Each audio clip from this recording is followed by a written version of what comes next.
नमस्कार, knowledge page में आप सभी को स्वागत है। आज फिर से एक नए कहानी के साथ आप सभी को स्वागत है। समय समय पे हम लोग बहुत सारे जगह पे झगड़े के टाइम लोगों को बद्दुआ देते हुए सुने हैं, शाप देते हुए सुनते हैं। आप देखेंगे आपके परिवार में, आपके कॉलोनी में ये सब चीज़ रहते हैं। इसके ऊपर बहुत सारे लोग मानते हैं कि शाप लगता है, कुछ लोग मानते हैं ये बेकार है, लेकिन ये प्रथा आज से बहुत पुराने हैं और कहीं ना कहीं अभी भी चलते हुए आ रहे हैं।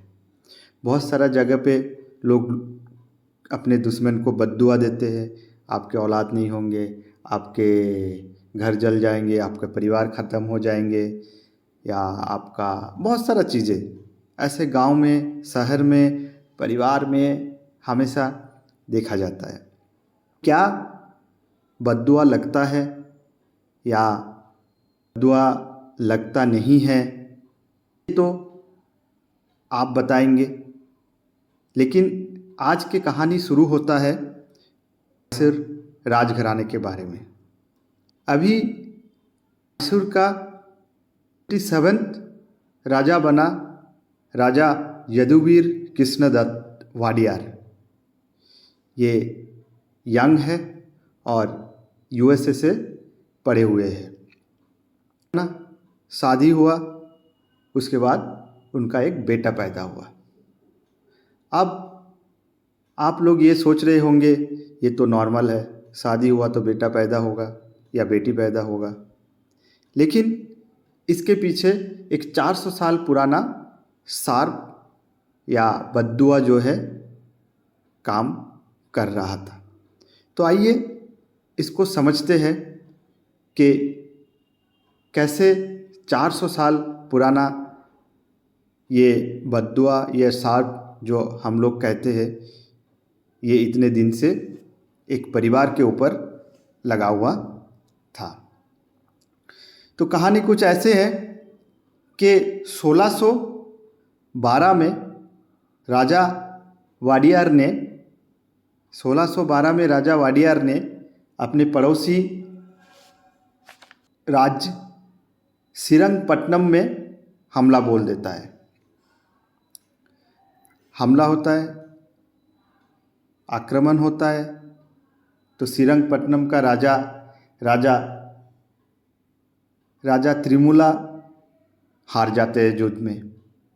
हारने के बाद राजा त्रिमुला अपने वाइफ के साथ भाग के कहीं और चला जाता है। भाग के राजा त्रिमुला जो है तलाकत बोल के एक जगह पे शरण लेता है। जब राजा त्रिमुला भाग के चले जाते तो साथ में राजघराने का बहुत सारे जेवर और अपना जो गोल्ड खजाना जो है अपने साथ लेके जाते हैं। फिर समय के साथ साथ कुछ दिन बाद राजा त्रिमुला का डेथ हो जाता है। राजा त्रिमुला के डेथ के बाद राजा का रानी अलम नीलम्मा, राजा त्रिमुला का रानी का नाम था अलम नीलम्मा, अकेला पड़ जाता है। अब अकेला पड़ने के बाद रानी अलम नीलम्मा एक मंदिर में जाके जो जेवरात था, जो गोल्ड था, जो खजाना था, उसको वहाँ पे छुपा देता है। बाद में मैसूर के राजा वाडियार को पता चलता है कि रानी के पास, रानी जो कि राजा त्रिमुला का रानी था अलम नीलम्मा, उनके पास बहुत सारे जेवरात, बहुत सारे खजाने हैं। तो राजा ने फिर अपने सेनापति, अपना सोल्जर, सैनिक को भेजते हैं कि जाओ उसको लेके आओ। तो सैनिक आता है, अलम नीलम्मा को कहते हैं कि वो जेवरात आप हमको दे दीजिए, राजा वाडियार का ये हुक्म है और ये राजा वाडियार का या मैसूर राजघराने का संपत्ति होगा। लेकिन रानी ने कहा कि मैं अपने जीते जी तो ये संपत्ति नहीं दूंगा। तो रानी ने देने से पहले बगल में एक नदी था कावेरी, उसमें छलांग लगा के अपना जान दे दिया। लेकिन जान देने से पहले उन्होंने एक बद्दुआ दिया, एक शाप दिया राजा वाडियार को, जो कि मैसूर के उस टाइम का राजा था।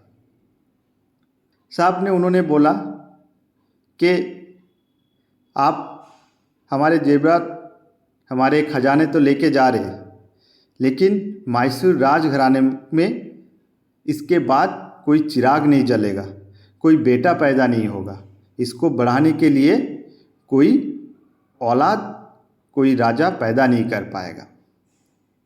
उस टाइम इस बात को उतना ज़्यादा इम्पोर्टेंस नहीं दिया गया, इतना ज़्यादा लोगों ने सोचा ठीक है, उनको बुरा लगा, उन्होंने बोला। तो राजा वाडियार ने पूरा जेवरात खजाना लेके आ गया। फिर उस टाइम का राजा वाडियार का बेटा पहले से ही था। उन्होंने राजा वाडियार का डेथ होने के बाद उनके बेटा राजा बना।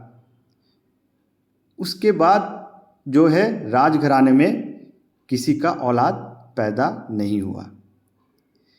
करीबन 1612 के बाद अभी जो है 2024 है, करीबन आप मान के चलिए 411 साल के बाद 27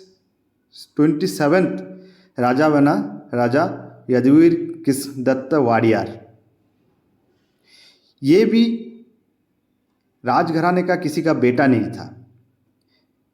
ये राजा सिकांद दत्त, जिसका 2013 में डेथ हो गया था, राजा सिकांद दत्त का बड़े बहन का बेटा है, जिसको राजा सिकांद दत्त नारसिंह वाडियार ने दत्तक लिया था, गोद लिया था। उनका भी कोई औलाद नहीं था। राजा बना। राजा बनने के बाद शादी हुआ। शादी होने के बाद फिर बेटा जन्म लिया। अभी बेटा बड़े होंगे, जब राजा बनेगा तो पहला तो नहीं, 400 साल बाद राजघराने का कोई बेटा जो है राजा बनने वाला है। तो हम सब लोग या बहुत लोग मैसूर के या इंडिया के बहुत लोग मानते हैं कि बद्दुआ लगता है, कोई मानते हैं बद्दुआ नहीं लगता है। और ये जो 400